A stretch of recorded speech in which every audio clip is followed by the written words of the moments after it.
Bismillahirrahmanirrahim. Assalamualaikum warahmatullahi wabarakatuh.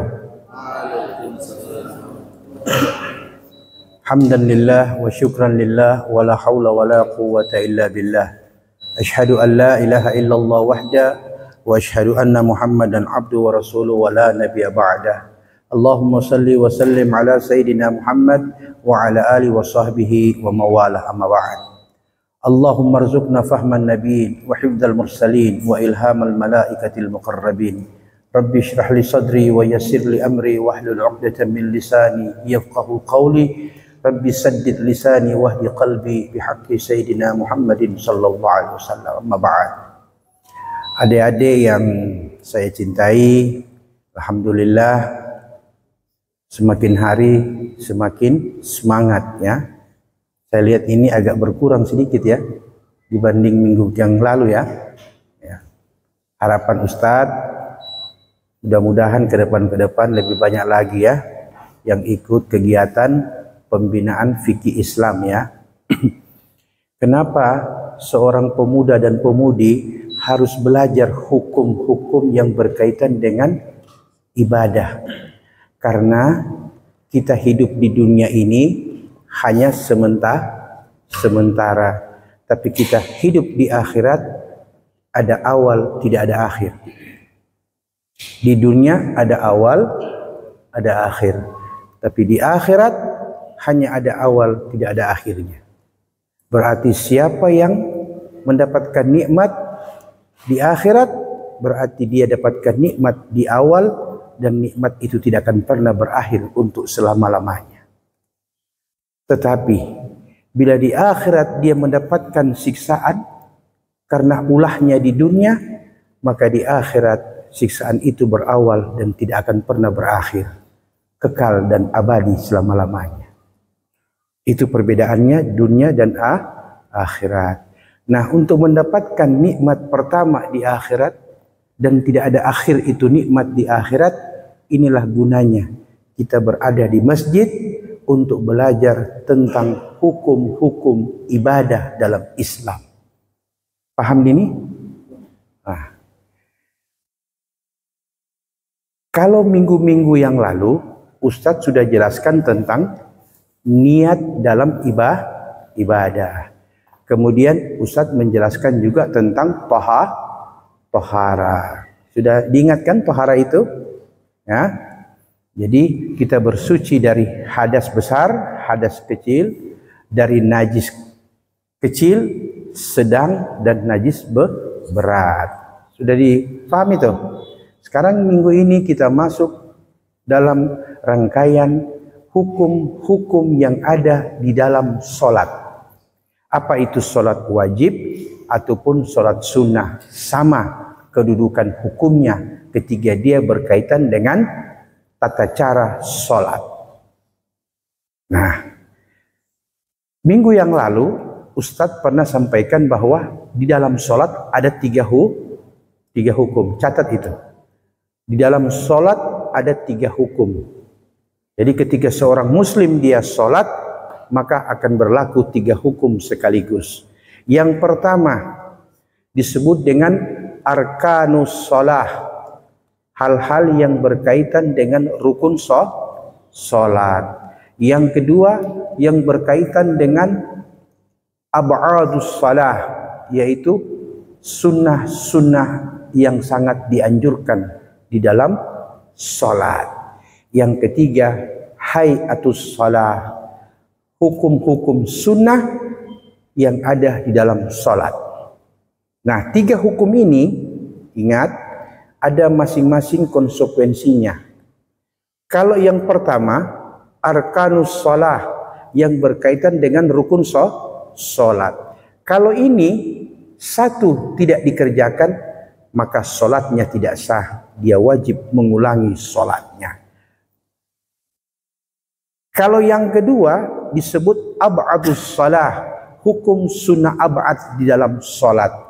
Itu kalau ditinggalkan tidak perlu mengulang sholat, cukup dengan sujud sahwi di akhir sholat. Yang ketiga hayatus shalah, sunnah-sunnah yang berkaitan dengan solat, bila ini tidak dilakukan, maka tidak perlu mengulangi solat, tidak perlu sujud sahwi, cukup sesudah salam kita ucapkan istighfar 3 kali. Astaghfirullahaladzim, astaghfirullahaladzim, astaghfirullahaladzim. Bisa dipaham? Nah, yang pertama dulu, arkanus salah, tulis. Rukun-rukun salat. Arkanus salah. Rukun-rukun salat. Tulis saja judulnya arkanus salah. Dalam kurung rukun-rukun salat. Sudah? Nah, itu ada 13. Ada 13 rukun salat. Siapa di sini yang salatnya bagus? Artinya salat 5 waktu. Siapa di antara kalian? Hah? Ada? Yang kecil? Belum. Yang sedang? Yang goros?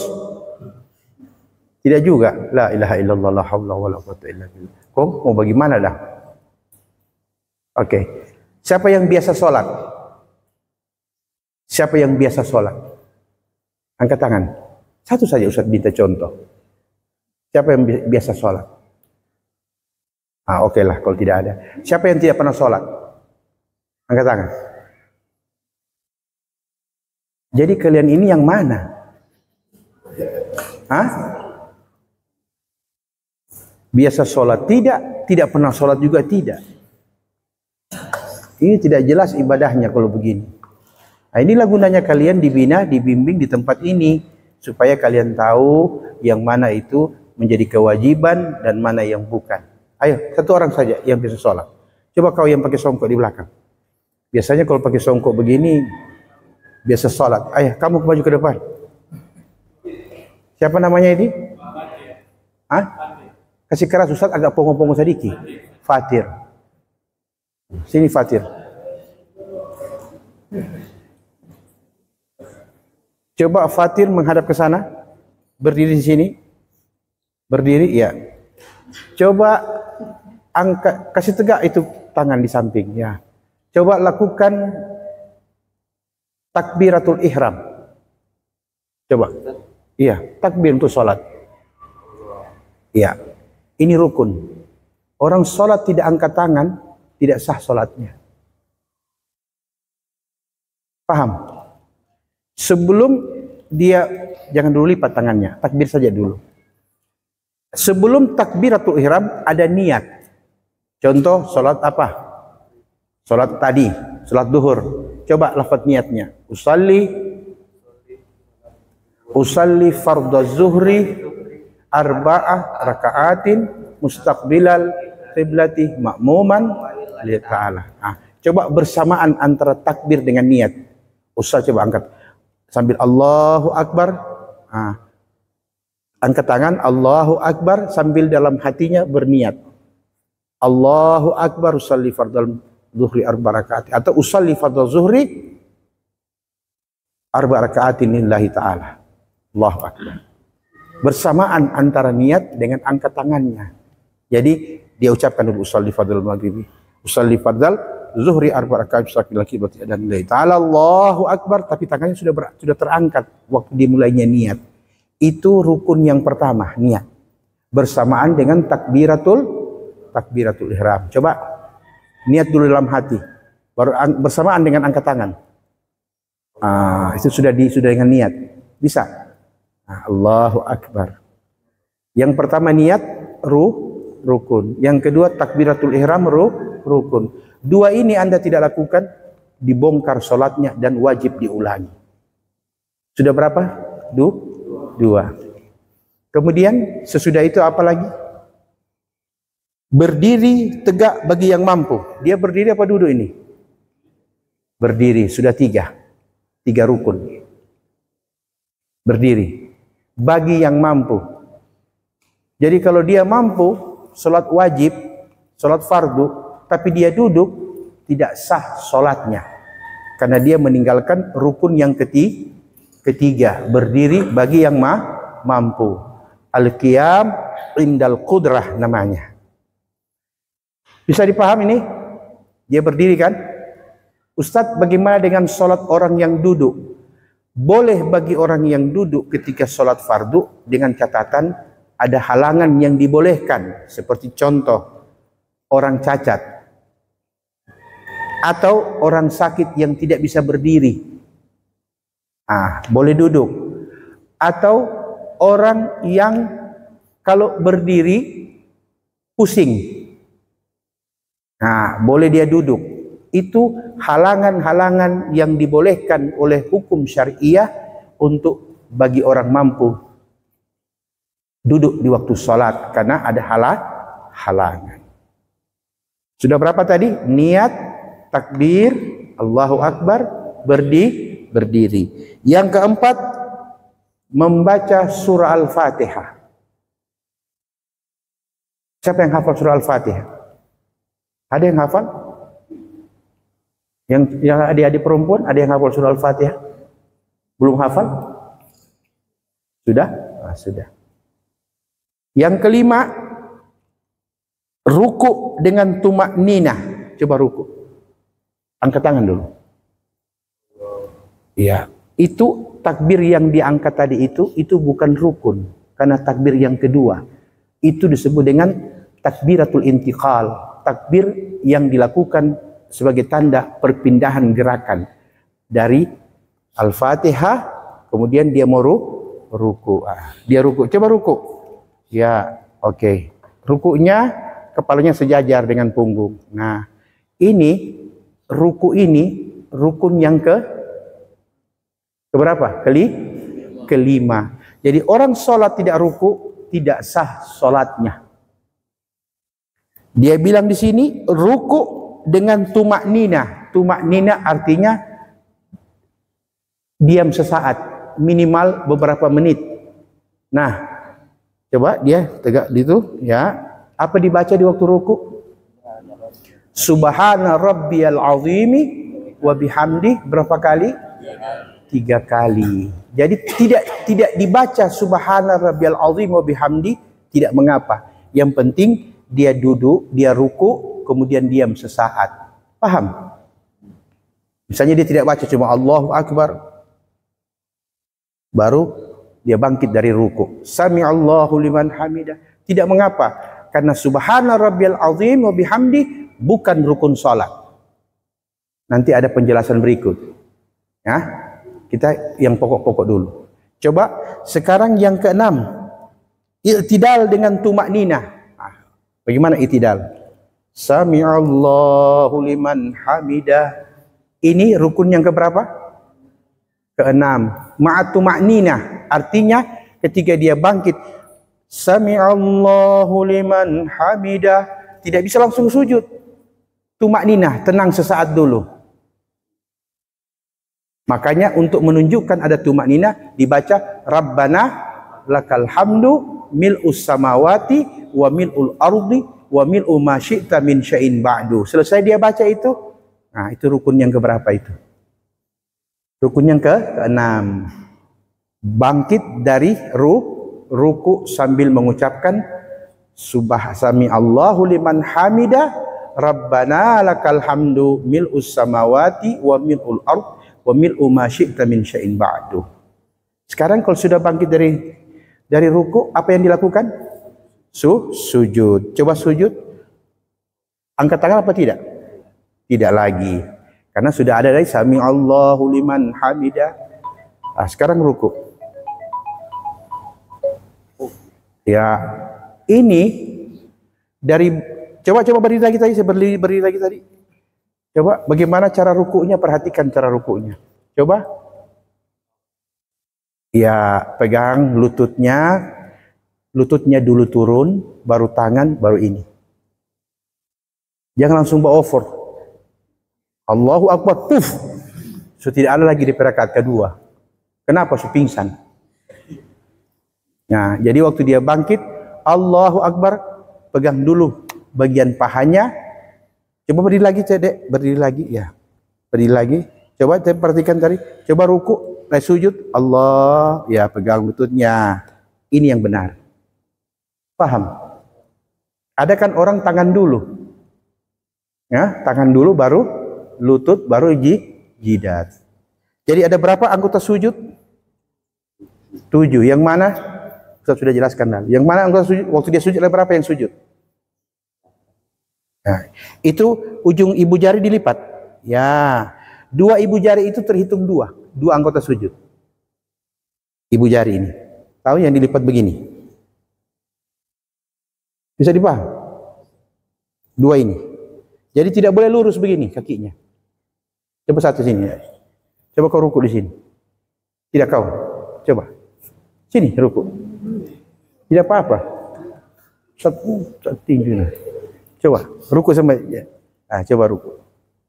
Tidak, kasih menghadap ke ayat temanmu dulu. Sini kepalamu. Sujud. Bagaimana caranya? Ya, itu ibu jari itu dia harus terlipat menghadap kiblat. 2 ibu jari kaki.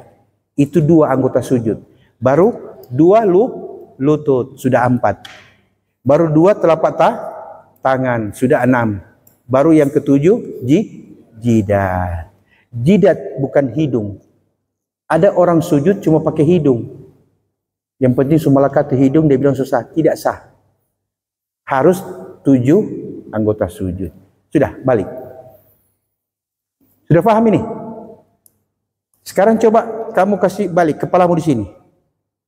Ya, kepalamu di sana. Ya. Coba kau sujud seperti tadi sujud. Ya. Coba kasih lurus belakang, kaki belakang. Kasih lurus. Bukan. Jangan dilipat. Lurus begini. Ya. Iya, kasih lurus. Nah, itu tidak sah. Tidak boleh. Kenapa tidak boleh? Karena tidak menghadap kiblat 2 ibu jarinya. Atau coba kasih lurus ke belakang. Ya, begitu. Ini lebih tidak sah. Bisa paham ini? Jadi harus bagaimana? Coba kembali. Ya, begitu. Lutut, 2 ibu jari, 4 telapak tangan. Ya. Dan kalau laki-laki di waktu sujud, itu tangannya harus dibuka sedikit. Nah, seperti ini. Dibuka lebar sedikit. Jangan terlalu lebar sekali. Sekedar saja. Tapi kalau perempuan, kasih rapat. Perempuan kasih rapat. Ya, rapat ke dada. Ya, begitu kalau perempuan sujud. Bisa dipaham? Perempuan tidak boleh sujud seperti laki-laki. Tidak boleh. Yang laki-laki yang dibuka, yang perempuan rapat. Oke? Jadi sujud pertama namanya ini. Paham? Sujud pertama. Di sini dia katakan sujud 2 kali dengan tumak nina. Berarti bangun lagi dia duduk. Allahu Akbar. Ya, itu. Dia duduk caranya begini, iftirash begini. Perhatikan kakinya. Nah, ini namanya duduk iftirash, ya. Ada 2 duduk. Duduk iftirash dan duduk tasyahud. Kalau dia begini, iftirash namanya. Apa namanya? Ya, iftirash. Nah, ini begini, punggung tegak, dia menghadap kiblat. Nah, ini duduk. Sudah berapa kali sujud? 1. Baru dia bangkit dari sujud pertama. Allahu Akbar. Apa dibaca? Rabbi gifirli warhamni wajburni warfa'ni warzukni wahdini wa'afini wa'fu anni. Dia sujud yang kedua. Itu tumaknina namanya tadi itu. Ketika dia baca Rabbi gifirli warhamni, itu tumaknina namanya. Itu rukun. Kemudian sujud lagi yang kedua. Allahu Akbar. Nah, kakinya dilipat begini. Paham? Ini rukun yang keberapa? Rukun yang ke-7. Sujud dengan tumak nina. 2 kali sujud. Bisa paham ini? Kemudian duduk di antara 2 sujud dengan tumak nina. Yang tadi itu Ustaz bilang, duduk iftirash. Kalau dia tidak duduk seperti tadi, tidak sah solatnya. Karena dia meninggalkan rukun solat. Paham? Nah, ini duduk iftirash. Ini rukun, duduk begini rukun namanya. Rukun yang keberapa? Yang ke-8. Duduk di antara 2 sujud dengan tumak nina. Waktu dia duduk, dia baca Rabbi gifirli warhamni wajburni dan sebagainya. Ini duduk rukun solat yang ke-8. Paham? Nah, sekarang yang ke-9, duduk tasyahud akhir dengan tumak nina. Coba duduk tasyahud akhir. Iya, ini namanya duduk tasyahud, bukan iftirash. Kalau iftirash duduk di antara dua sujud. Ini namanya duduk tasyahud. Duduk tasyahud ada dua. Ada tasyahud awal, ada tasyahud akhir. Tasyahud awal yang bagaimana? Coba tasyahud awal. Ya, duduk tasyahud awal namanya. Iftirash tasyahud awal. Coba tasyahud akhir. Ya, bisa paham? Bisa mengerti perbedaan antara duduk iftirash, tasyahud awal dan tasyahud akhir. Kalau duduk iftirash dengan tasyahud awal sama kan? Yang beda di apa? Bacaannya. Kalau yang pertama duduk iftirash di antara dua sujud, coba duduk di antara dua sujud bagaimana? Seperti tadi. Allahu Akbar, ya kan? Bacanya Rabbi gifirli warhamni wajburni warfa'ni warzuqni wahdini wa'afini wa'fu anni. Coba sekarang duduk tahiyat akhir. Tahiyat awal. Seperti tadi. Ya. Bacaannya apa? At-tahiyatul mubarakatus salawatut thayyibatu lillah. Itulah yang membedakan duduk iftirash dan duduk tahiyat awal. Apa yang membedakan? Bacaan. Mengerti? Ya, itu yang keberapa itu? Yang ke-9, duduk tasyahud akhir dengan tumak nina. Berarti kalau yang ini tadi tasyahud, dia duduk begini iftirash baca at-tahiyatul, itu bukan rukun salat. Dia tidak masuk. Yang masuk itu coba yang terakhir. Nah, ini yang rukun salat. Ini tidak boleh tidak ada. Kalau ini tidak ada, diulangi salatnya. Kalau yang pertama tadi tahiyat awal, ya. Kalau ini tidak ada, tidak mengapa. Cukup dengan sujud sahwi. Tidak perlu mengulangi salatnya. Paham? Itu yang ke-9. Duduk tasyahud akhir dengan tumak nina. Kemudian sambil membaca tasyahud akhir. Tahiyat tasyahud akhir apa bacaannya? Coba yang perempuan. Coba satu orang. At-tahiyatul mubarakatus salawatut thayyibatu lillah. Assalamu alayka ayuhan nabi wa rahmatullahi wa barakatuh. Assalamu alayna wa ala ibadillahi salihin. Baru asyhadu an la ilaha illallah. Jadi asyhadu an la ilaha illallah. Dibaca terus sampai akhir, sampai salam. Ustaz, kalau dia begini-begini dan ku tidak ngoro di tangan. Begini. Ini main-main sholat namanya. Yang ada itu hanya begini. Ada beberapa cara tasyahud. Asyhadu an la ilaha illallah wahdahu la syarika lahu wa asyhadu anna Muhammadan rasulullah. Ada lagi asyhadu an la ilaha illallah. Ada lagi asyhadu an la ilaha illallah. 3 kali, tidak boleh lebih. Asyhadu an la ilaha illallah, diam. Kalau yang asyhadu an la ilaha illallah, dia tulis, Allah kata dia tulis begini. Kasih pulpen di kertas pada dia, suruh dia tulis jo. Ustaz, bagaimana kalau sementara tahiyat begini baru tai cecak jatuh? Jatuh di sini. Kan najis. Dia ganti. Bisa begitu? Tidak boleh. Salat tidak boleh main-main, rusak salatnya. Itu yang keberapa? Membaca tasyahud akhir. Kemudian yang 10 tadi ya, yang ke-11 membaca salawat kepada Nabi Muhammad sallallahu alaihi wasallam dan keluarganya. Coba, bagaimana salawat kepada Nabi? Namanya salawat Ibrahimiyah. Coba. Allahumma salli ala Muhammad wa ali Muhammad. Kama sallaita ala Ibrahim wa ali Ibrahim. Wa barik ala Muhammad wa ali Muhammad kama barakta ala Ibrahim wa ali Ibrahim fil alamin innaka Hamidun Majid. Ustaz, kalau tambah Sayyidina boleh. Kalau tidak pakai Sayyidina boleh. Bisa dipaham? Yang keberapa itu, Dek? Yang ke-11. Yang ke-12 membaca salam yang pertama. Ada yang mengatakan salam terakhir. Coba salam pertama bagaimana? Sambil tangannya begini ya. Ini yang jari ini yang 4 ini lipat, yang ini begini. Jangan begini. Salah. Yang benar Ini, kemudian ini. Jadi waktu kita bangkit dari sujud yang kedua, coba sujud yang kedua sebelum tahiyat akhir. Coba sujud ya. Sudah mau tahiyat akhir, coba Allahu Akbar, ya.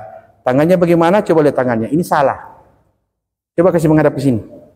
Coba sujud dulu, sujud. Allahu Akbar, tahiyat akhir. Ya, ini salah. Tangan kanannya salah. Perhatikan, tangan kanannya salah. Yang benar bagaimana? Pada waktu dia Allahu Akbar, coba tangannya sudah harus begini ke bawah. Ini harus begini. Ini yang benar. Coba Allahu Akbar. Ya, begini tangannya. Tidak boleh begini. Paham? Begini. Ketika dia mulai membaca at-tahiyatul sudah diangkat. Ada yang mengatakan demikian, tapi Imam Syafi'i mengatakan tidak. Allahu Akbar, tangannya sudah begini. Yang satu begini. Yang kiri begini, yang satunya sudah. Jangan tunjuk ke bawah begini.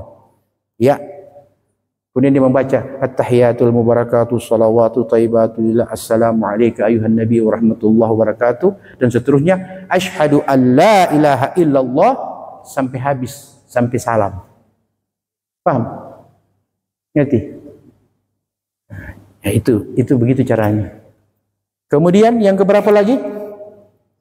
Membaca salam yang pertama dan yang terakhir. Sudah begini, assalamualaikum warahmatullahi. Ini turun. Perhatikan ini. Ketika salam pertama. Ini kan begini. Tak? Assalamualaikum warahmatullahi. Assalamualaikum warahmatullahi. Paham? Saya mengerti ini. Rukun keberapa itu? Ke-11, 12. 12. Membaca salam yang pertama dan terakhir. Yang ke-13, at-tartib. Rukun yang ke-13, at-tartib. Apa itu at-tartib? Harus berurut-urutan. Niat, takbiratul ihram, Fatihah, ruku, bangkit dari ruku, tumaknina, kemudian sujud, bangun dari sujud pertama, tumaknina, sujud yang kedua, tumaknina, bangkit dari sujud kedua, langsung kerjakan rakaat kedua sama dengan yang pertama tadi bacaannya.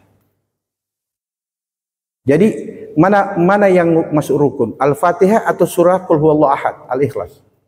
Ketika sholat Al-Fatihah. Kemudian surah Al-Ikhlas sunnah membacanya. Jadi tidak boleh dia sujud dulu baru dia lakukan yang lain. Harus berurut-urutan dari yang pertama sampai terakhir. Itulah 13 rukun sholat. Ini tidak boleh hilang satupun.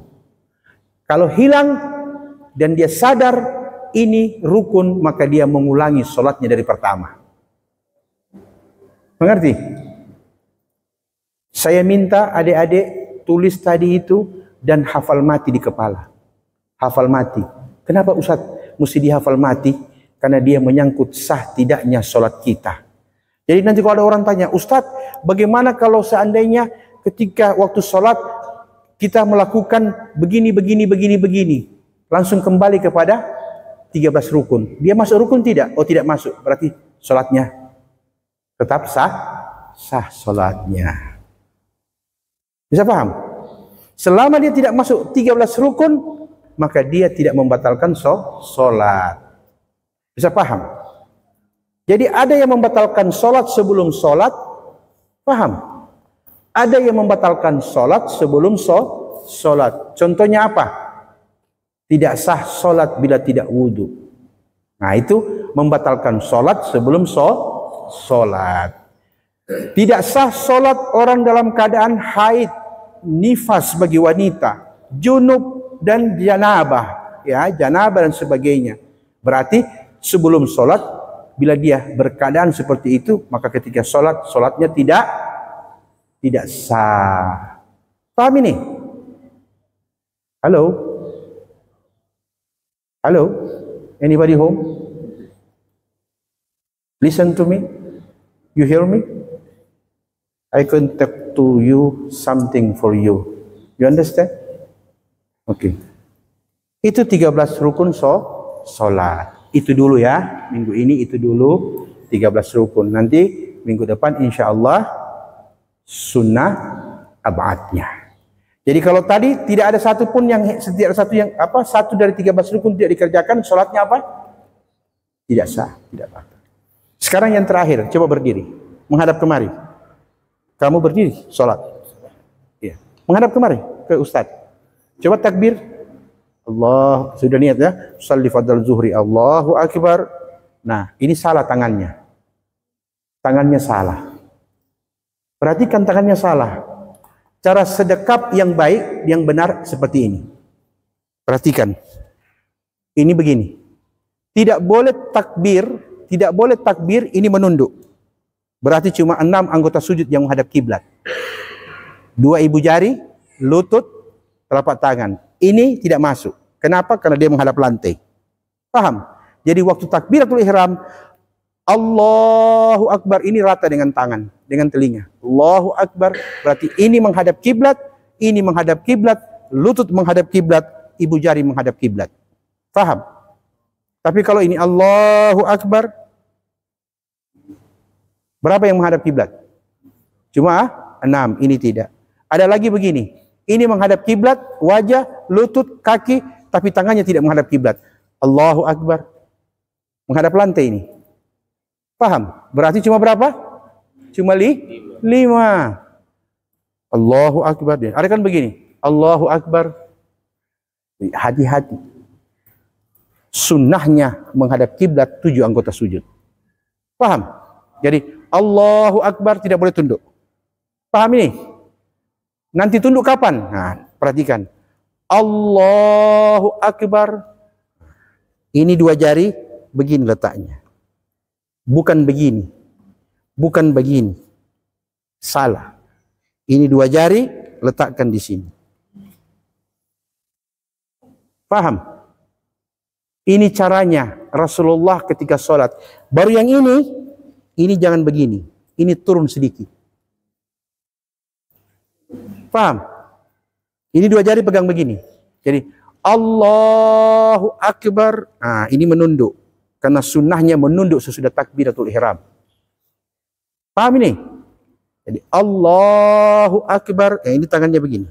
Ini turun sedikit. Inilah yang membedakan antara orang sholat dengan orang mati. Kalau orang mati, ini naik. Paham? Ini orang mati. Bisa mati? Bisa paham? Coba orang mati bagaimana? Begini orang mati. Ini naik ke atas, ini dia pegang begini. Ini orang mati. Jadi kita sholat ternyata kadang-kadang sama seperti orang mati. Makanya hati kita mati tidak menghadap Allah. Paham? Karena apa? Tidak diperhatikan tata cara menurut ajaran agama Islam. Tidak diperhatikan sesuai syariat. Inilah gunanya kalian anak-anakku diajari seperti apa sholat yang benar dan baik. Supaya apa? Ketika kalian kerjakan ini dengan benar, rutin kerjakan sampai mati, maka ingat, awal akhirat Anda mendapat nikmat dan tidak akan berakhir nikmat akhirat. Karena Anda orang yang beribadah kepada Allah dengan baik dan benar. Boleh? Catat itu 13 rukun, wajib dihafal. Hafal dulu kepala. Boleh? InsyaAllah minggu depan Ustaz cek boleh? Siapa yang hafal 13 rukun? Boleh? Oke. Silakan, duduk aja. Ada pertanyaan? Ada? Tanya.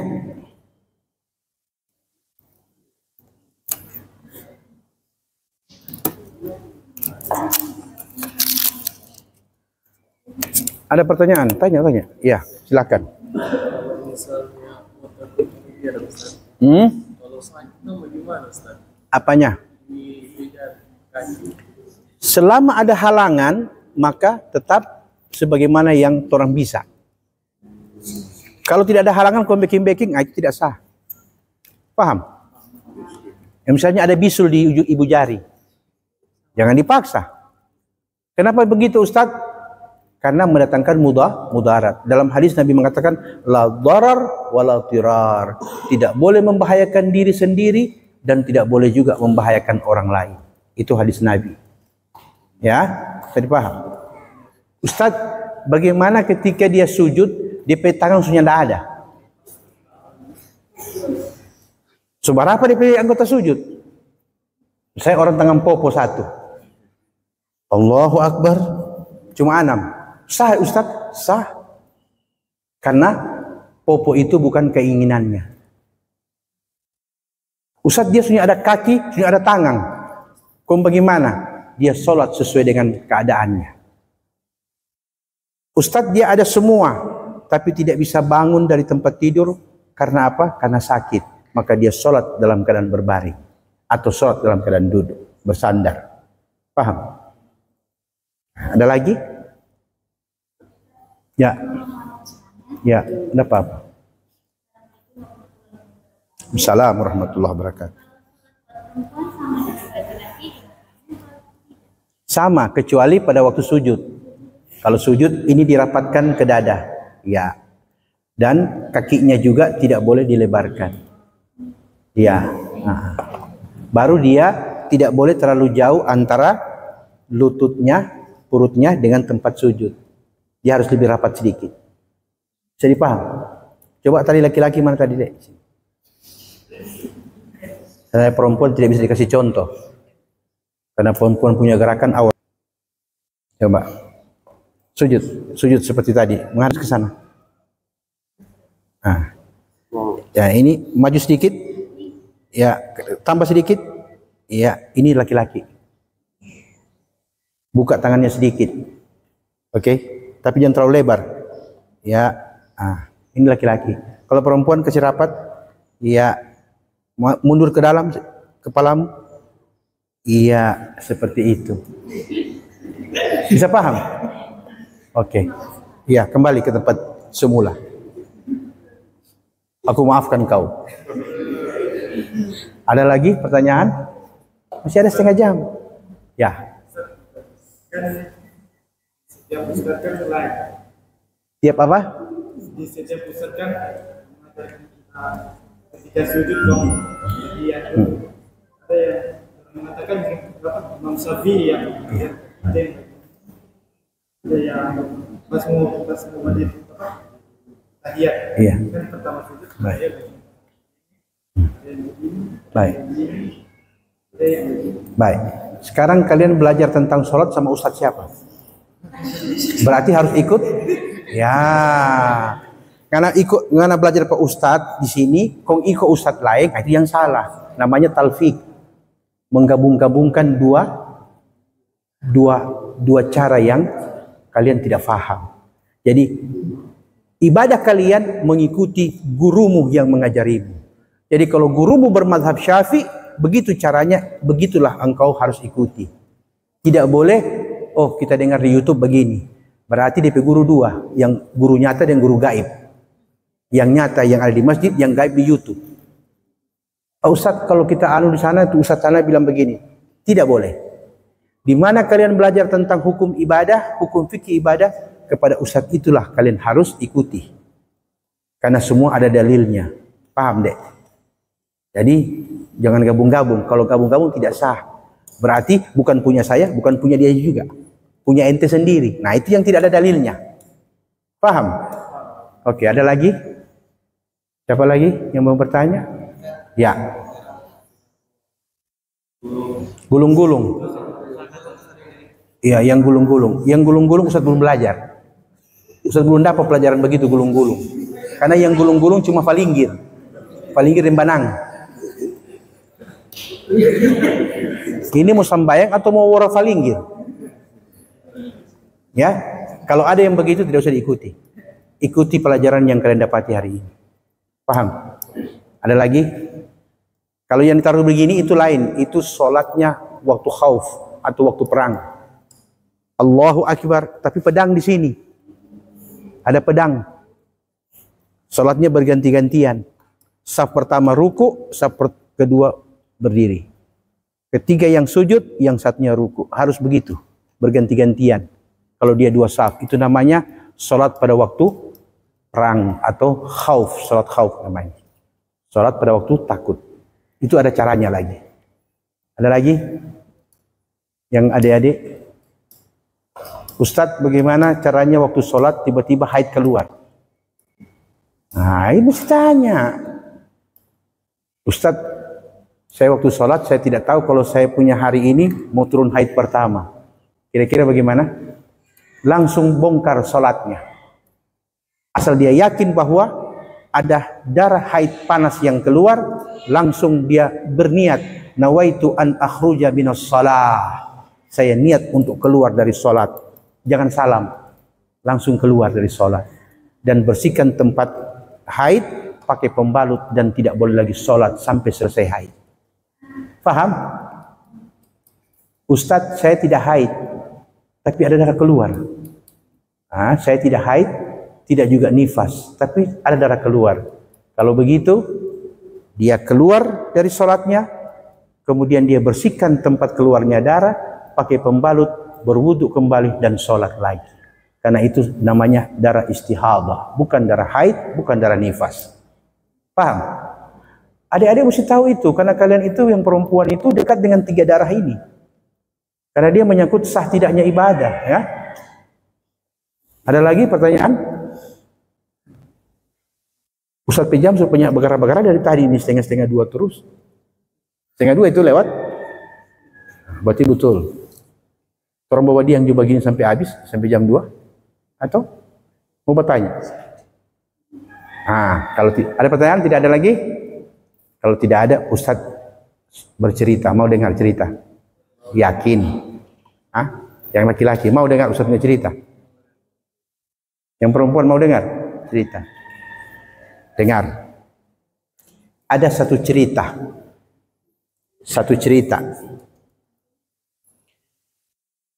Atau Ustaz sudah pernah cerita? Belum?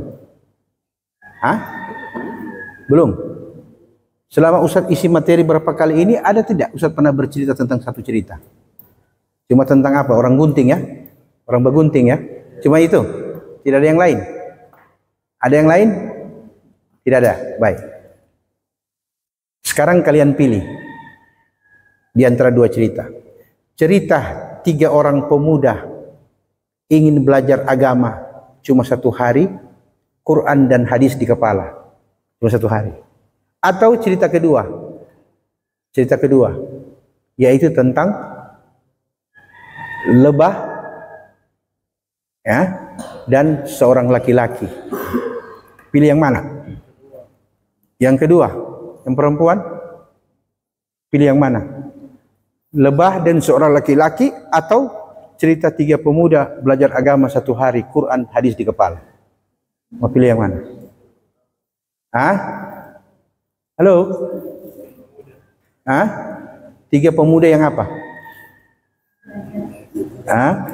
3 pemuda yang mau belajar agama cuma 1 hari, Quran, hadis di kepala. Atau lebah dan seorang laki-laki? Coba pilih, yang mana? Lebah dan seorang laki-laki. Yang perempuan? Yang perempuan? Halo? 3 laki-laki. Kalau begitu 3 laki-laki, lebah dan 3 laki-laki. Kalau begitu tidak jadi cerita. Mau bagi apa lagi? Masa kita baca di sini setengah, kita baca di situ setengah? Coba sepakat. Yang mana? Pertama atau yang kedua? 3 pemuda. 3 pemuda. Oke, 3 pemuda. Ada 3 orang pemuda. Mereka ingin belajar agama tapi tidak mau seperti kalian. Tiap minggu datang bawa buku, bawa pulpen. Dorang mau cuma 1 hari Quran 30 juz di kepala. Ribuan hadis langsung pindah di kepala. Tapi dorang mau belajar cuma 1 hari itu sudah pindah semua di kepala. Believe it or not. Percaya atau tidak? You believe it or not? Bisa tidak? Satu hari belajar agama, Quran 30 juz di kepala dan ribuan hadis di kepala. Bisa tidak? Nah, tapi mereka mau seperti itu. Bagaimana ceritanya? Nantikan minggu depan. Ceritanya begini. 3 orang pemuda sepakat. Pemuda A, pemuda B, dan pemuda C. Ayo, kita orang cari ulama yang bisa mengajarkan Quran dan hadis satu hari pindah di kepala. Mereka datang sama satu orang ulama. Pak Kiai, kami mau begini. Pak Kiai usir dari rumah, keluar. Ini orang gila semua ini. Saya saja sudah umur 80 tahun sampai hari ini belum pernah selesai belajar agama. You and you go out. Go home. Ah, payah ini ulama. Pindah lagi pada ulama yang kedua. Jawaban lebih sadis. Mau di muka luar atau batu mau melayang? Hah? Ah, sehingga mati. Masanya tidak ada guru yang bisa ajarkan satu hari Quran pindah di kepala. Ah, coba cari yang lain. Datang kepada ulama yang lebih alim lagi. Itu ulama dia lama pada orang 3. Kasih dalam hatinya itu ulama siap. Sudah salah orang ini. Hah? Akhirnya berpindah-pindah ulama, jawabannya sama. Tidak ada satupun ulama yang mampu ajarkan mereka satu hari Quran dan hadis pindah di kepala. Akhirnya mereka bertiga sepakat. Sepakat mereka bertiga. Begini saja. Bagaimana kalau orang cari guru yang terakhir? Kalau ini juga sama, tidak usah belajar agama. Pulang saja. Oke. Mereka datang sama satu orang kiai. Ini kiai ini otaknya cerdas. Assalamualaikum. Waalaikumsalam warahmatullahi wabarakatuh. Pak Kiai, kami ini sudah datang kepada ulama A, B, C, D dan sebagainya. Jawabannya sama. Ini sudah yang terakhir. Kalau Pak Kiai sama dengan orang lantai. Hah? Pak Kiai bilang, oh, kalian salah. Kalau belajar agama satu hari, Quran 30 juz, ribuan hadis di kepala terlalu lama. Kalau belajar sama saya cuma 1 jam.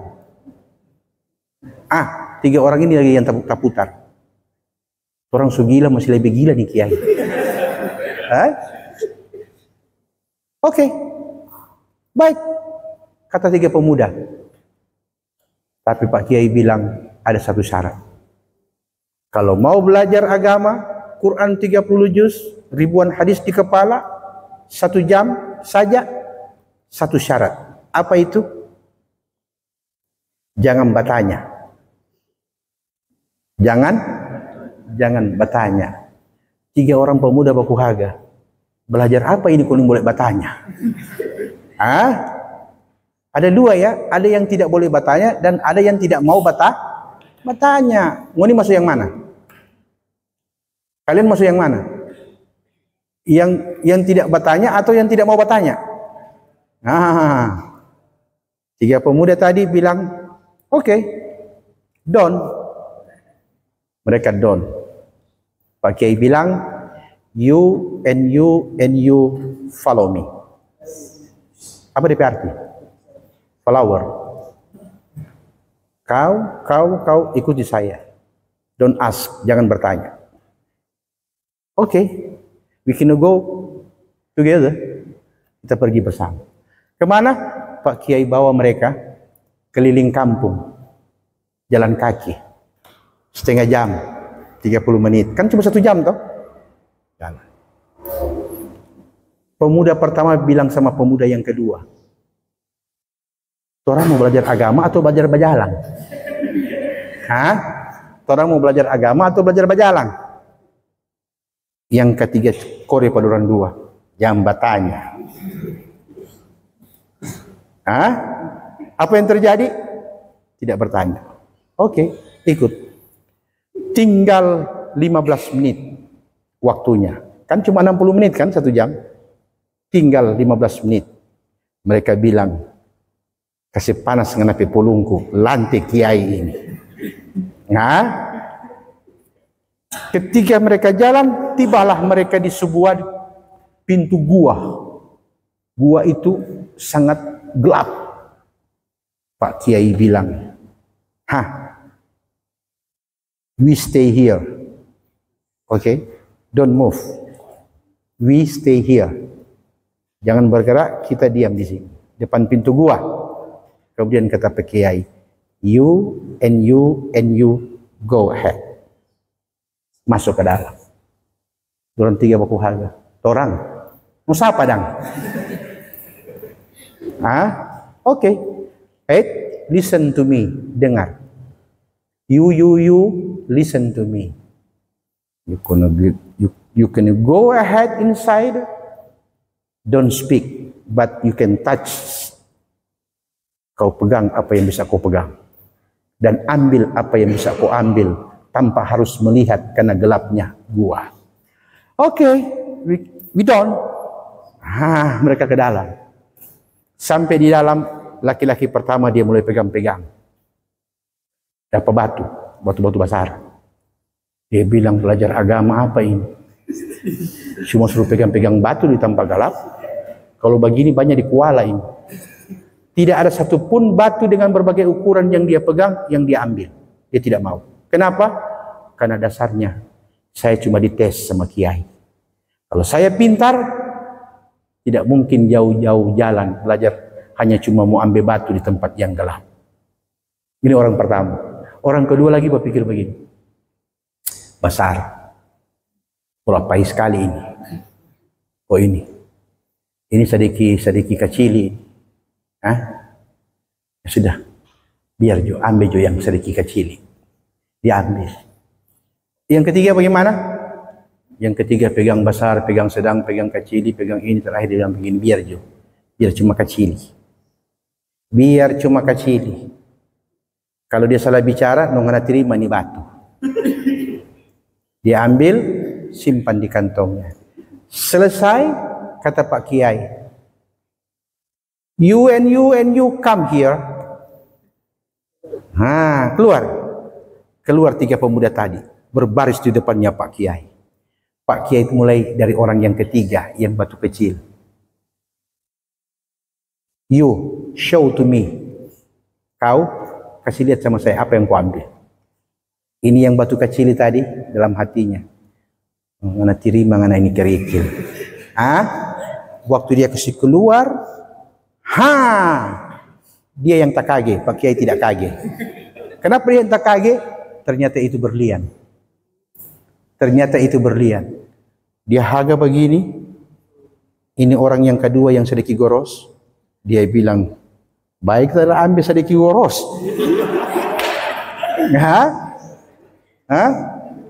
Alhamdulillah. Dia bilang, Pak Kiai, berlian. Keep on your pocket. Simpan di kantong kembali. You, orang yang ketiga, yang kedua, show to me. Perlihatkan sama saya. Dia bilang, Pak Kiai, yang usah kasih lihat, kita lebih goros dari dia. Dia kasih keluar, seperti itu. Berlian yang lebih berkilau, karena lebih besar dari yang pertama. Yang ketiga, yang tidak ambil, lantai. Falau. Dia bilang dalam hati, terus pegang tadi yang masalah sekali. Kalau kita lapas. Pak Kiai bilang, siram air, kasih bangun tuh orang yang ketiga, yang pertama tadi, yang pingsan. Setelah mereka bertiga sadar, Pak Kiai bilang, itulah Quran 30 juz. Dan itulah ribuan hadis Nabi. Gua yang gelap bagaikan dunia yang gemerlap, tapi manusia tidak bisa melihat kebaikan. Sehingga amal yang kecil pun diabaikan, padahal itu berlian yang berkilau. Itulah pahala.